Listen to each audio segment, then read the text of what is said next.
অনেকদিন পর সকাল সকাল ঘুম থেকে উঠে রেডি হয়ে গেলাম। আজ যাব একটু আমার কলেজে সার্টিফিকেট তুলতে, মেইন সার্টিফিকেট যেটা সেটা তুলতে।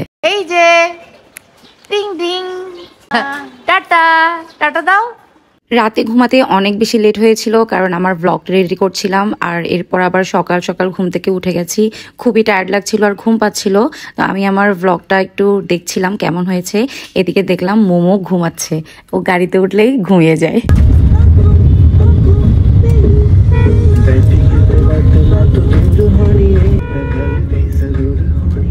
যাওয়ার পথে খিদমা হসপিটালে একটু দাঁড়ালাম আমরা। আম্মুকে ডক্টর দেখাতে হবে ইন্টারনাল মেডিসিনের, তাই এখানে এসে ডক্টরদের কার্ড নিয়ে গেলাম। এখান থেকে আমরা চুজ করব যে কোন ডাক্তার দেখাবো। কলেজের খুব কাছাকাছি চলে এসেছি, আমরা টিসি হয়ে গিয়েছিলাম তাই খুব তাড়াতাড়ি চলে এসেছি। তো নীলক্ষেত দেখে একদম নস্টালজিয়া হয়ে গেলাম।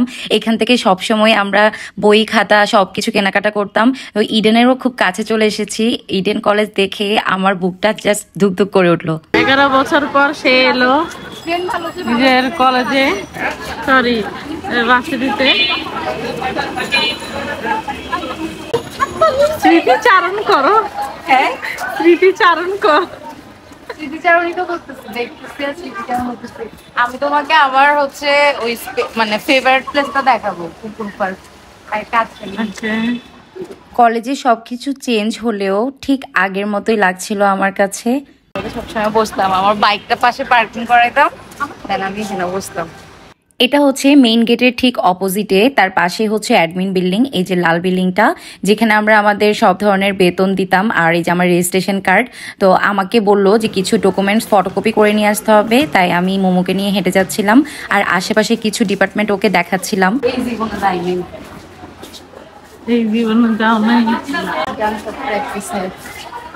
ছায়া বৃষ্টি নাচ গান করো তুমি? না, করতাম না আমি, এগুলো তো কোনো ছিলাম না। এটা হচ্ছে ল্যাব। এটা হচ্ছে ফটোকপির সেই সাইটটা যেখান থেকে আমরা আমাদের সব ডকুমেন্টস ফটোকপি করতাম। আমি তোমাকে এখানে আসতে বলছি, তুমি ঘুরতে টুরতে পারবে এখানে। এগুলো হল, সব ডকুমেন্ট ফটোকপি করে আমি আবার অ্যাডমিন বিল্ডিং এ চলে গেলাম। কলেজ কেমন যেন একটু ফাঁকা ফাঁকা লাগতেছে, মানে অফিস রুম। আমাকে 2টা ফর্ম ফিল আপ করতে হচ্ছিল, যেখানে আমার পুরো 4 বছরের সবগুলো কোর্সের কোড নাম্বার, তারপর সাবজেক্ট নেম আর মার্কসগুলো লিখতে হচ্ছিল। তো আমার নিজের মার্কস দেখে আমি নিজেই লজ্জা পাচ্ছিলাম, এত কম মার্কস ছিল। পড়াশোনা কি করেছি আল্লাহই জানে। সবকিছু ফিল আপ করার পর আমাদের প্রিন্সিপাল ম্যাডামের কাছ থেকে সাইন নিতে হবে, তাই আপুটা গেল সাইন নিতে। এদিকে আমি বসে ওয়েট করছিলাম, স্মৃতিও আসেনি, ক্ষুধাও লেগেছে, ভাবলাম একটু ক্যান্টিনে যাই। ক্যান্টিনে গিয়েও খুব নস্টালজিয়া হয়ে গেলাম। যখন বাসা থেকে খুব তাড়াতাড়ি বের হতাম, নাস্তা করতে পারতাম না, এই ক্যান্টিনে এসেই আমরা নাস্তা করতাম। আর এখানকার চটপটি আর ফুচকা ছিল খুব বিখ্যাত। তো আমরা হচ্ছে সব ধরনের আইটেম একটা একটা করে নিয়েছি ট্রাই করার জন্য। টেস্টটা এখনো আগের মতো আছে।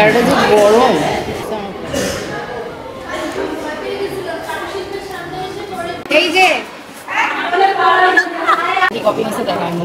ফটোকপির ওখান থেকে ট্রান্সক্রিপ্টের একটা ফর্ম নিয়েছি, সার্টিফিকেটের একটা ফর্ম নিয়েছি, ঠিক আছে? এটার জন্য কি কি দিয়েছি? এটা হচ্ছে তোর ফার্স্ট ইয়ারের, এটা তো রেজিস্ট্রেশন কার্ড, ফার্স্ট ইয়ারের অ্যাডমিট কার্ড, সেকেন্ড ইয়ারের অ্যাডমিট কার্ড, থার্ড ইয়ারের অ্যাডমিট কার্ড, ফোর্থ ইয়ারের অ্যাডমিট কার্ড, ঠিক আছে?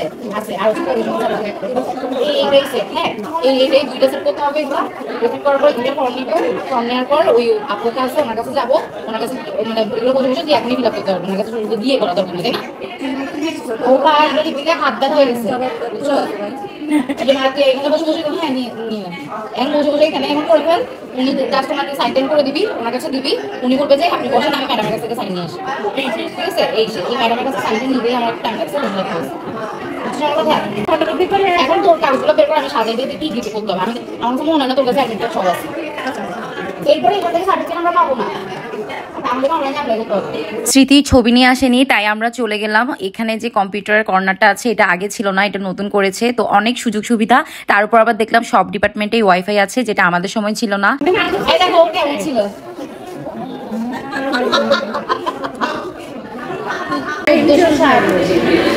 আমি তো থেকে বেশি বেশি আমিও তাই নাম্বার গুলো লাগে না, আমার লজ্জা লাগছে। লেখাপড়া না আসলে থার্ড ইয়ার আর ফোর্থ ইয়ারে মনে হয় আমি করছি। উনি যখন বলতেছিল লিখেন 100-তে 45,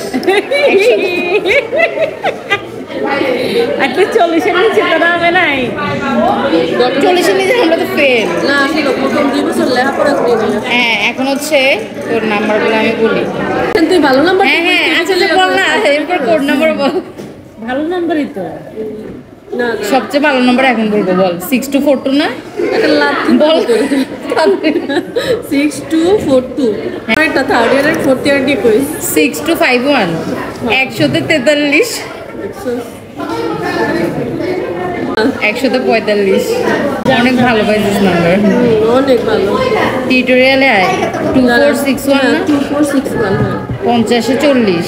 50-এ 40 অনেক ভালো, অনেক ভালো। আচ্ছা টিউটোরিয়ালে আমরা কি করছি এত নাম্বার পাইছি? টিউটোরিয়ালটা কি ছিল? তো সিটি পরীক্ষার মতন ছিল বাট আচ্ছা ওগুলো ঠিকই অ্যাটেন্ড করছি। হ্যাঁ ওগুলো আমরা অ্যাটেন্ড করতে, ওগুলো তো ছোটখাটো হইতো। মানে দুইটা প্রশ্ন লিখতে দিত বা একটা প্রশ্ন মানে ছোট একটা। আচ্ছা না টিউটোরিয়াল আমরা দেখে দেখে লিখতাম, মানে আমরা নিজেরা মানে ক্লাসরুমের মধ্যে পরীক্ষা হতো। ওই খাতা খুলে দেখে লিখতাম, দেখে দেখে লিখতে। আমি এখানে লিখব কি টিউটোরিয়ালটা 50-এ 45। হ্যাঁ 2490 50-এ 39 না ভাইবা বস। হ্যাঁ হ্যাঁ 50-এ 39 361 187। এটা কোন সাবজেক্ট? এটা পরিসংখ্যান। স্ট্যাটিস্টিক্সে এত ভালো নাম্বার পাইছিস? Credit goes to Kanchan sir. এরপরে মনে হয় আমি কাঞ্চন স্যারের কাছে আবার করতে গেছি পরে, তোর নাম্বার দেখেই মনে হয়। পরে পড়ছিস, আগে তো পড়ছিস তাই তুই তোরা পড়ার পর তোদের নাম্বার ভালো দেখে মনে হয় আমি পড়ছিলাম। যেহেতু আমি আগে ফর্ম ফিল আপ করেছি, স্মৃতিকেও একটু আমি গাইড করছিলাম কিভাবে সবকিছু লিখতে হবে। সব করার পর ও আবার গেল আপুটার কাছে সবকিছু নিয়ে। এরপর আমরা ওয়েট করছিলাম কারণ প্রিন্সিপাল ম্যাডাম লাঞ্চে ছিল, উনি লাঞ্চে আসার পর সাইন করবে। আমরা এদিক ওদিক হেঁটে টাইম পাস করছিলাম আর গল্প করছিলাম কলেজ নিয়ে। স্মৃতিকে আমি দেখাচ্ছিলাম আমার যে 360 রোটেড ট্রাইপডটা আছে সেটা, যেহেতু আমাকে ভিডিও করে দেওয়ার কেউ নেই, ছবি তুলে দেওয়ার কেউ নেই, তাই আমি ট্রাইপডটা নিয়েছি। ওইটা দেখে খুবই খুশি। আর তারপর আমরা ভাবলাম যেহেতু লেট হচ্ছে চল আমরা একটু পুকুর পাড়ে গিয়ে ঘুরে আসি, আশেপাশে ঘুরে আসি, ততক্ষণে প্রিন্সিপাল ম্যাডাম যদি আসে তাহলে আমাদের কাজটা হয়ে যাবে। তো আমরা হাঁটছিলাম আর গল্প করছিলাম, অনেক পুরনো গল্প। এই পুকুর পাড়ে আমাদের অনেক স্মৃতি আছে। আমরা র্যাক ডের দিন মনে আছে আমরা সারাদিন নাচানাচি করার পর রং মাখামাখির পর এই পুকুর পাড়ে এসে শাওয়ার নিয়েছিলাম, কিন্তু পুকুর পাড়টা এত বাজে অবস্থায় আছে, একদম নোংরা। কেন পরিষ্কার করে না এটাই আমি জানি না, কিন্তু তারপরেও আমরা একটু পুকুর পাড়ে কিছুক্ষণ দাঁড়িয়ে আড্ডা দিলাম, বসে আড্ডা দিলাম। আর আমরা আসলে সমালোচনা করছিলাম কেন পুকুর পাড়টা ওরা পরিষ্কার করছে না।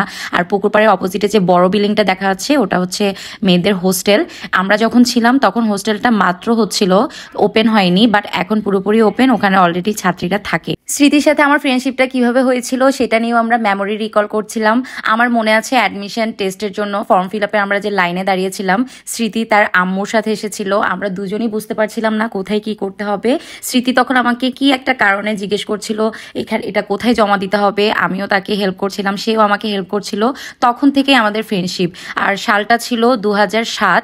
আমরা সেই তখন থেকেই প্রায় এখন মনে হয় 16-17 বছর হয়ে গেছে আমাদের ফ্রেন্ডশিপ। আর স্মৃতি ছিল আমার বাইক পার্টনার। ও অলওয়েজই বাইকে, আমার পিছনে যদি কেউ থেকে থাকে সেটা ছিল স্মৃতি। আমি যেখানেই যেতাম সে আমার পিছনেই থাকতো। আমরা মনে হয় 24 ঘন্টার মধ্যে 20 ঘন্টাই একসাথে ছিলাম, শুধু ঘুমের টাইমে স্মৃতি ওর বাসায়, আমি আমার বাসায়। তাছাড়া আমরা সারাদিন একসাথে ছিলাম। আর কলেজ লাইফে আমাদের আসলে পড়াশোনাটা খুব কম হয়েছে, ফার্স্ট ইয়ার সেকেন্ড ইয়ারে, এই কারণে আমাদের নাম্বারটা খুবই খারাপ।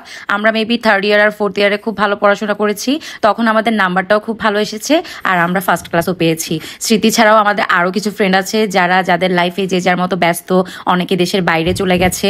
আমি আর স্মৃতি এখনো পর্যন্ত কানেক্টেড আছি। স্মৃতি তার বাচ্চা কাচ্চা নিয়ে ব্যস্ত, সেজন্য আজকে তার আসতে লেট হয়েছে। সবচেয়ে মজার ব্যাপার যেটা, আমাদের যে লুকটা দেখা যাচ্ছে আমরা কিন্তু এই লুকে ভার্সিটিতে আসতাম, অনেক বড় একটা ব্যাগ নিয়ে, 3 পিস পরে। আমি যদিও বা একটু ওয়েস্টার্ন বেশি পড়তাম, বাট স্মৃতি এই লুকেই থাকতো। তো আমরা আমাদের লুক নিয়েও কথা বলছিলাম আর খুব নস্টালজিয়া ফিল করছিলাম, মেমোরি রিকল করছিলাম।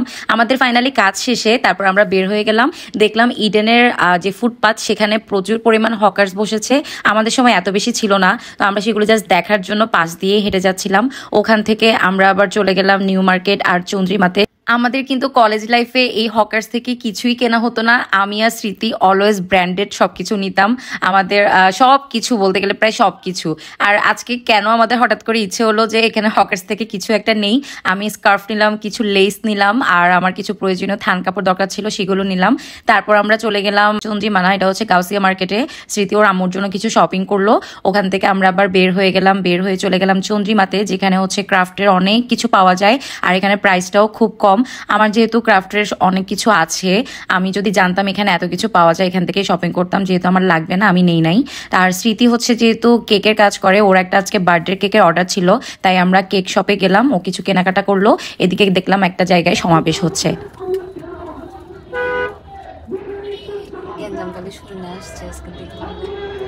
কি আর সম্ভব। পৌঁছে গেলাম খিলগাঁওতে, ওখানে তালতলাতে নেমে আমি ভেলপুরি খেলাম। ভেলপুরিটা যদিও আমার কাছে তেমন একটা ভালো লাগেনি, চট্টগ্রামের ভেলপুরি এর চেয়ে মজা। মোমো আমাকে আবার নিয়ে গেল একটা গুড়ের মালাই চা খাওয়াতে, তো আমি দেখাচ্ছিলাম মালাই চাটা কিভাবে বানায়। খুব সুন্দর একটা স্মেল আসছিল, দেখেই খেতে ইচ্ছে করছিল।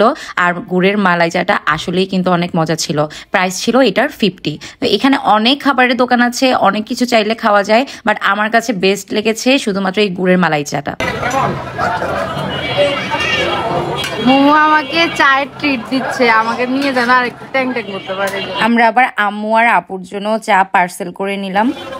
এই যে পুরা রাস্তা আন্ডা আন্ডা করতে করতে আসছে, আন্ডা খাবে বলে 4 টাকা। আর এখানকার কলিজা সিঙ্গারাটা নাকি অনেক মজা, তো আমি বাসার জন্য কলিজা সিঙ্গারা নিয়ে নিলাম। আপু বললো ওর নাকি ক্ষুধা লেগেছে। বাসায় পৌঁছে গেলাম, এসে দেখলাম আমাদের মন খুব সুন্দর একটা মুজিব কোট পরে আছে, সেটা পরে খুবই আরাম করে ঘুমাচ্ছে। তো এই ছিল আমার আজকের ব্লগ। আজকের দিনটা অনেক ভালো কেটেছে আলহামদুলিল্লাহ। সবাই ভালো থাকবেন, আসসালামু আলাইকুম।